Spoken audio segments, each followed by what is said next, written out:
غمزدہ سا محسوس ہونے لگا. لیکن ہمارا آج کا جو یہ ٹرانسمیشن ہے اس میں ہمارا یہ مقصد ہوگا کہ ہم یہ دیکھ سکیں کہ محرم الحرام کے حوالے سے جو اس کی فضیلت ہے وہ کیا ہے.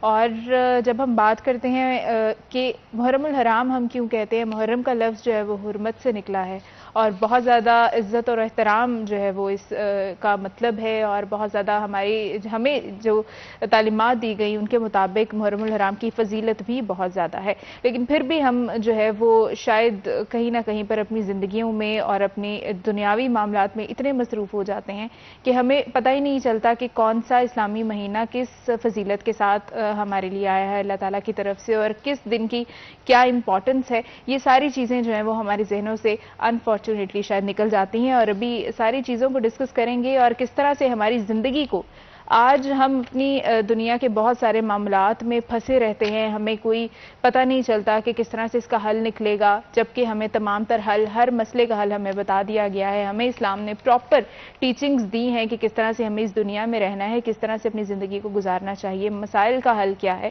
لیکن ہم لوگ اس طرف شاید توجہ نہیں دے پا رہے. یہ ساری چیزیں ڈسکس کریں گے. میرے ساتھ اس وقت موجود ہیں بہت ہی معزز عالمہ، میرے ساتھ موجود ہیں اس وقت فاخرہ عالیہ صاحبہ. السلام علیکم. آپ پرنسپل ہیں قرآن انسٹیٹیوٹ کی، آپ کو بہت بہت ویلکم کریں گے اس پروگرام میں. ساتھ ہی ساتھ میرے ساتھ موجود ہیں فرحانہ گلزیب صاحبہ، آپ کو بھی بہت بہت خوش آمدید. میں پہلے فرحانہ جی آپ سے ہی بات کرنا چاہوں گی. مجھے بتائیے گا کہ جیسے میں نے کہا محرم الحرام کی ایک تو فضیلت پہ میں پہلے آپ سے پوچھنا چاہوں گی، اور محرم کا لفظ جو ہے جیسے میں نے کہا کہ بڑا عزت اور احترام اس کے معنی ہیں، تو ہماری طرف سے کیا عزت اور احترام کا تقاضا کیا ہے محرم الحرام کے لیے؟ اعوذ باللہ من الشیطان الرجیم، بسم اللہ الرحمن الرحیم، اللہم صلی علی محمد وآل محمد. السلام علی الحسین وعلی علی ابن الحسین وعلی اولاد الحسین وعلی اصحاب الحسین. بہت شکریہ. آپ نے سوال کیا ہے کہ محرم الحرام، محرم حرمت سے ہے، اور اسلامی مہینے میں کچھ مہینے ایسے تھے کہ جس میں حرام تھا کہ قتل و غارت اور جنگ و جدال کا وہ کچھ مہینوں کے لیے، مثلا جس طرح ماہ مبارک رمضان ہے، اسی طرح ماہ محرم بھی ہے. ماہ محرم جو ہے وہ ماہ سوگ بن گیا، کیونکہ تاریخ میں ایسا واقعہ رونما ہوا جو حق و باطل کا مارکا تھا. اور حق و باطل کا مارکا ہمیشہ سے جب یہ شروع ہوا، کائنات شروع ہوئی، تو سب سے پہلا مارکا حضرت آدم علیہ السلام اور شیطان کے درمیان ہوا، کہ جب شیطان نے خلافت آدم کو چیلنج کیا، لیکن شیطان کے گلے میں توق ابدی لعنت کا توق جو ہے وہ ڈلا، اور پروردگار نے حضرت آدم علیہ السلام کے سر پر ایک جو خلافت زمینی کا تاج سجا دیا. اس کا دوسرا مارکا جو حق و باطل کا اس کائنات میں رونما ہوا ہے، وہ مارکا تھا حق و باطل کا، جو کہ نمرود اور حضرت ابراہیم علیہ السلام کا واقعہ ہے. کہ بے شک اس میں کوئی شک نہیں ہے، ہمیشہ باطل مٹ جاتا ہے اور حق جو ہوتا ہے وہ باقی رہتا ہے. اور اسی طرح حضرت ابراہیم سرخرو ہوئے، اور ایک واقعہ جو ہے وہ حضرت ابراہیم کا ہے، حضرت موسیٰ علیہ السلام کا واقعہ ہے. اور اسی طرح حضرت نوح علیہ السلام کے سامنے پوری کائنات کھڑی ہو گئی، لیکن حضرت ابراہیم علیہ السلام سرخرو ہوئے، حضرت موسیٰ علیہ السلام سرخرو ہوئے، اسی طرح حضرت نوح علیہ السلام بھی سرخرو ہوئے. اور سب سے عظیم واقعہ جو ہے وہ واقعہ کربلا ہے، جو حق و باطل کا مارکا ہے، جو حسین ابن علی جگر گوشہ رسول و علی و بطول تھے، اور جنت کے سردار ہیں، اور کوثر کے مختار ہیں. اور انہوں نے جو حق و باطل کا مارکا اس کائنات میں جو رونما ہوا، یہ حق و باطل کا مارکا جو ماہ محرم میں ہوا ہے. اس لیے ماہ محرم جو ہے وہ پہلے سے ہی طے تھا کہ اس محرم میں کوئی لڑائی جھگڑا جدال نہیں ہوگا، لیکن مسلمانوں نے اس مہینے کی حرمت کو پامال کیا ہے.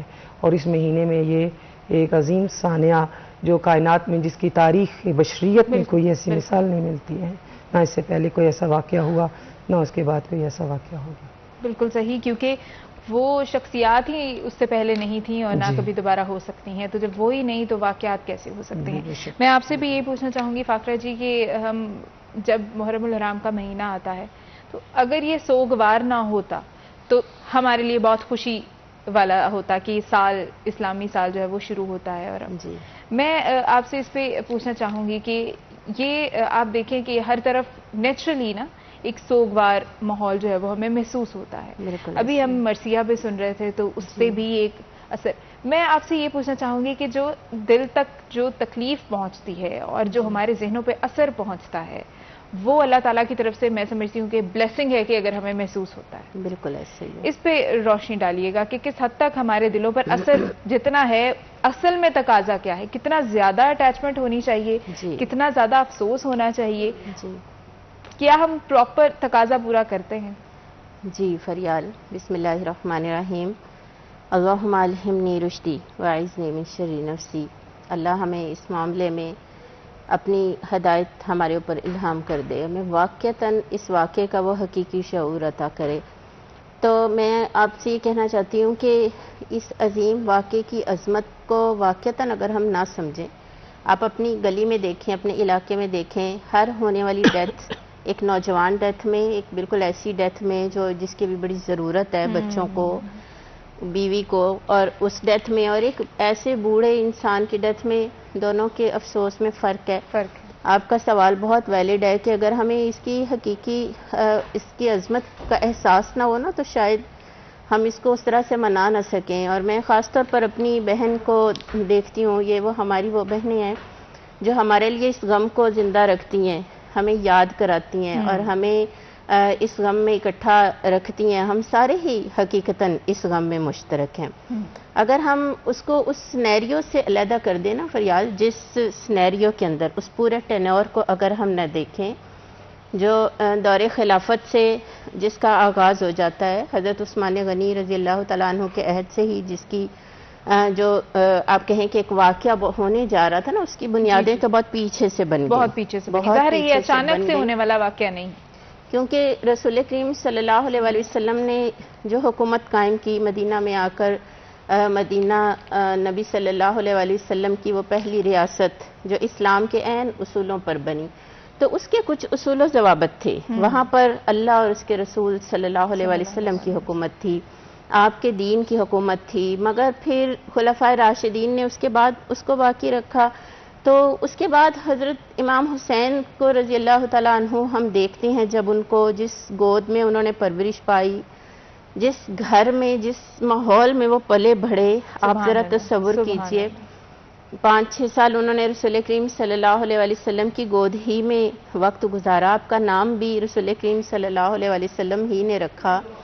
حضرت فاطمہ رضی اللہ تعالیٰ عنہا جیسی جن کی ماں ہو, اور حضرت علی جو علم کے دروازے ہیں, جن سے بہت علم آگے چلا, وہ جس کے باپ ہوں, تو ہم تصور کر سکتے ہیں کہ وہ ویژن کیا تھا, وہ سوچ کیا تھی جس میں اس دور میں انہوں نے جو قدم اٹھایا, جو فیصلہ کیا, اور پھر اپنے اس فیصلے پہ وہ پوری طرح جو جم گئے.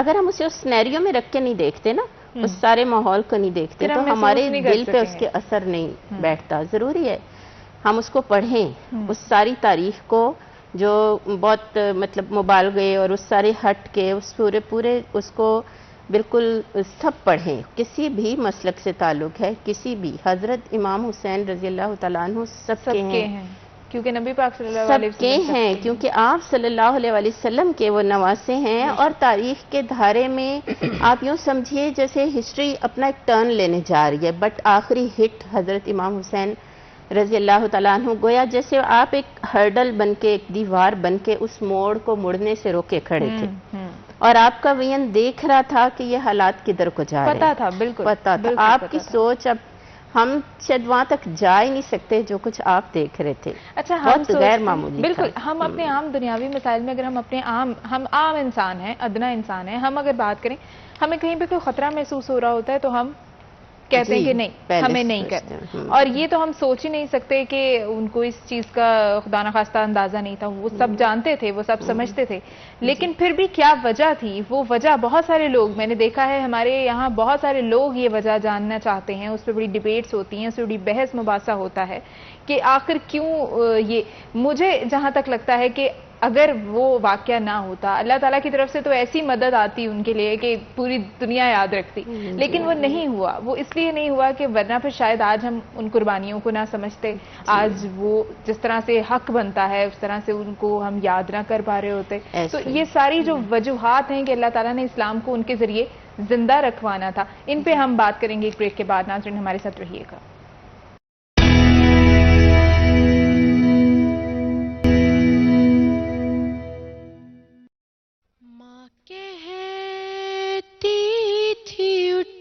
جاگ میری جان سکینہ، ماں کہتی تھی اٹھ جاگ میری جان سکینہ، اٹھ گھر کو چلے کھل گیا زندان سکینہ، ماں کہتی تھی اٹھ جاگ میری جان سکینہ،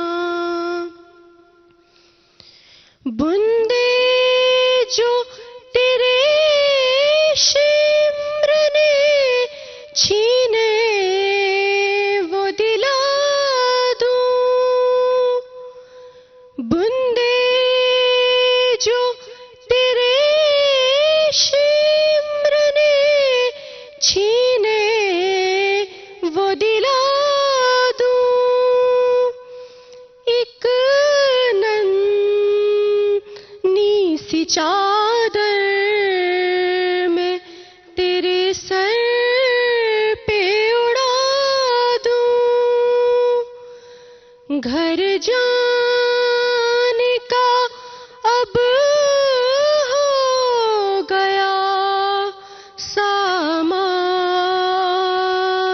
سکینہ، ایک بار میرے سینے سے لگ جا ذرا اٹھ کر، ایک بار میرے سینے سے لگ جا ذرا اٹھ کر، کہتی تھی یہ ماں قبر سکینہ سے لپٹ کر، کچھ دیر کے ہیں ہم تیرے مہمان سکینہ، معصوم سے گالوں پہ تماچے ہیں کھائے، معصوم سے گالوں پہ تماچے ہیں کھائے، رو رو کے کہا کرتی تھی بابا نہیں آئے، روتا ہے تیرے حال پہ زندان سکینہ،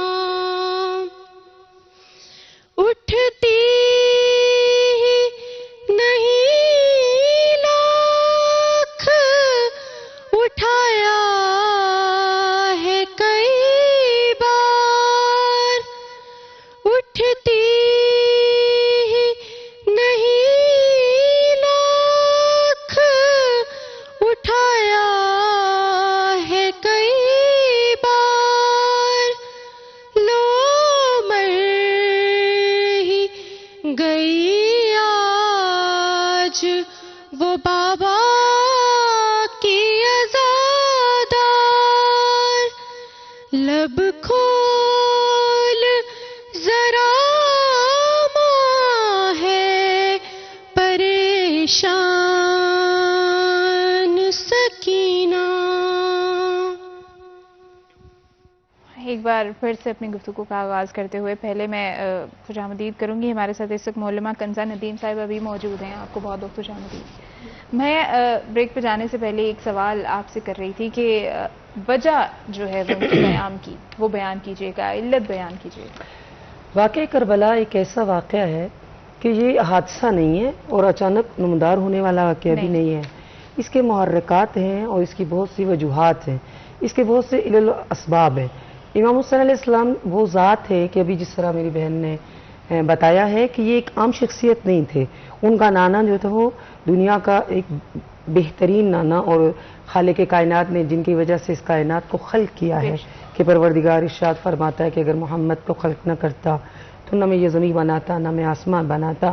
تو ایسے گھر کا ایک شخص یقیناً وہ ایک حادثاتی طور پر ایک واقعہ کربلا نہیں ہوا, اس کی علل اور اسباب ہیں. کیونکہ اس وقت کا جو دور تھا, اس وقت کا جو سچویشن تھی, وہ اس طرح لادینیت پھیل چکی تھی اور معاشرے کو اخلاقی برائیاں عام ہو چکی تھیں اور دین کو بالکل پامال کر دیا جا چکا تھا. اور حالت لوگوں کی حالت اظہار یہ تھی کہ اس وقت کسی کو سمجھ نہیں آ رہی تھی کہ واقعاً حقیقی خلیفہ مسلمین یا رسول کا جانشین جو ہے وہ کون ہے. اگر ایک ایسا شخص جو خود امام حسین علیہ السلام نے اس کا تعارف کرایا اور بتایا ہے اور اپنا بھی تعارف کرایا اور بتایا کہ میں کون ہوں, میں وہ ہوں جو مدن الرسالہ ہوں, میں وہ ہوں کہ جو بانی شہریت کا بیٹا ہوں, میں علی کا بیٹا ہوں, میں محمد کا بیٹا ہوں, میں فاطمہ کا بیٹا ہوں. تو کیسے ممکن ہو سکتا ہے کہ میں ایسے انسان کی بیعت کر لوں یا میں خاموش بیٹھا رہوں جبکہ میں دیکھ رہا ہوں. اور امام نے اپنے خطبات میں اس چیز کو واضح کیا اور بتایا ہے کہ کیا تم لوگ دیکھ نہیں رہے ہو کہ حق پر عمل نہیں ہو رہا ہے, لادینیت پھیل چکی ہے. کیا اس وقت میں اس سچویشن میں مجھے خاموش رہنا چاہیے کیونکہ ہم حقیقی دین کے وارث ہیں اور ہم حقیقی دین کے رسول کے بھی وارث ہیں. تو تم دیکھ نہیں رہے ہو کہ ایسا شارب الخمر ہے, یزید شارب الخمر ہے. یعنی امام تعارف کروا رہے ہیں کہ جو شخص خلیفہ مسلمین آ کے بیٹھ گیا ہے وہ شارب الخمر ہے, وہ شراب پیتا ہے, نفس زکیہ کا قتل کرتا ہے, لادین انسان ہے. اور جب امام کو یہ خبر ملتی ہے کہ یزید برسر اقتدار آ گیا تو امام نے اس وقت فوراً کہا کہ جس دین کا سربراہ, جس حکومت کا سربراہ اور جس دین کا پرچار کرنے والا یزید جیسا آ جائے اس اسلام پر, اس دین پہ تو سلام ہے. تو لہٰذا امام حسین علیہ السلام کا جو قیام تھا وہ صرف یزید کے خلاف نہیں تھا, ظلم کے خلاف تھا, بربریت کے خلاف تھا, لادینیت کے خلاف تھا, اس وقت کے اندھیروں کے خلاف تھا. امام حسین علیہ السلام نے دنیا کو بتایا کہ اس وقت یہ جو لادینیت ہے, اندھیرا ہے اور یہاں پہ ظلم ہے, ظلم کی بلکہ انتہا ہے. تو امام کا جو اصل انقلاب تھا وہ ایک شخص کے خلاف نہیں تھا. امام حسین علیہ السلام کا جو قیام تھا وہ یزید سے تو ان کا کوئی مشکل نہیں تھی. جی بالکل ایسا ہی ہے. دیکھیے امام حسین علیہ السلام نے قیام کر کے اس برائیوں کو ختم کیا ہے, لادینیت کو ختم کیا ہے اور اسلام کا اصل چہرہ دنیا کو بتایا ہے کہ اسلام اصل اور اسلام محمدی کیا ہے. اور وہ اس وقت جو وہ یزید دکھا رہا تھا, اگر امام حسین علیہ السلام قیام نہ کرتے تو لوگ یہی سمجھتے کہ شاید اسلام یہی ہے. امام نے اسلام کا اصل چہرہ دنیا کے سامنے بتایا اور ظلم کے خلاف کھڑے ہو کے دنیا کو بتایا کہ ہر چیز کو اسلام پہ اور دین پہ قربان کیا جا سکتا ہے, لیکن کسی چیز پر دین اور اسلام کو قربان نہیں کیا جا سکتا. بالکل صحیح. یعنی کہ اصل میں ہمارا دین جو ہے وہ ہمیں قربانی سکھاتا ہے. بالکل جی. اور ہم قربانی اور صبر کا, آج ہمارے معاشرے میں جو حالات چل رہے ہیں, کوئی ایک دوسرے کو صبر اور قربانی تو بہت دور کی بات, ہم ایک گھر میں رہتے ہوئے ایک دوسرے کو برداشت نہیں کرتے. ہمارے اندر برداشت بالکل ختم ہو چکی ہے, ہمارے اندر صبر بالکل ختم ہو چکا ہے, ہمارے اندر جو ہے وہ ایک اخلاقی جو ہمارے بیہیویئرز ہیں وہ بہت زیادہ خراب ہو چکے ہیں. میں آپ سے اس حوالے سے پوچھنا چاہوں گی, مجھے کنزہ جی بتائیے گا کہ آج اس معاشرے میں حضرت حسین علیہ السلام کے بتائے ہوئے اگر کسی ایک دو چیزوں پہ بھی ہم عمل کر لیں, مجھے نہیں لگتا مکمل تو ہم اس قابل نہیں کہ کر سکیں, ایک دو چیزیں ہی جن سے ہم اپنی زندگی کی رہنمائی ہمیں مل جائے, اگر ان پہ عمل کر لیں تو کیا یہ معاشرہ سنورتا ہوا نظر نہیں آتا؟ بسم اللہ الرحمن الرحیم. قل لا اسألکم علیہ اجرا الا المودۃ فی القربى. سیدنا کریم صلی اللہ علیہ وآلہ وسلم. شکریہ بیٹا. بیسکلی تھوڑا سا مجھے پیچھے جانا پڑے گا. جی جیسے وہ بات کر رہی تھی. جی جی. وہ بات یہ کہ امام حسین اور یزید دو نظریات کا نام ہے. بالکل ٹھیک ہے, دو سوچوں کا نام ہے. ٹھیک ہے, ایک طرف حسینیت ہے, ایک طرف یزیدیت ہے.